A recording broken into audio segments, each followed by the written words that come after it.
బుజ్జి బుజ్జి గణపయ్య బొజ్జ Ganapayya. Hi new files, మీకు అందరికీ అడ్వాన్స్గా వినాయక చవితి శుభాకాంక్షలు.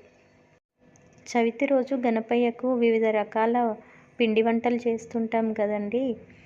అందులో వినాయకునికి కుడుములు, ఉండ్రాళ్ళు ఎంతో ప్రీతికరమైనవి కదా. వీటితో పాటు లంబోదరుడికి అత్యంత ప్రీతికరమైన పదార్థం ఏంటో తెలుసా? అదేనండి దోసపండు.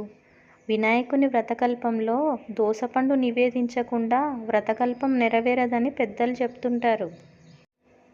గణపతి పూజలో గరిక ఎంత ప్రధానమో వినాయక వ్రతకల్పంలో దోసపండు కూడా అంతే ప్రధానం.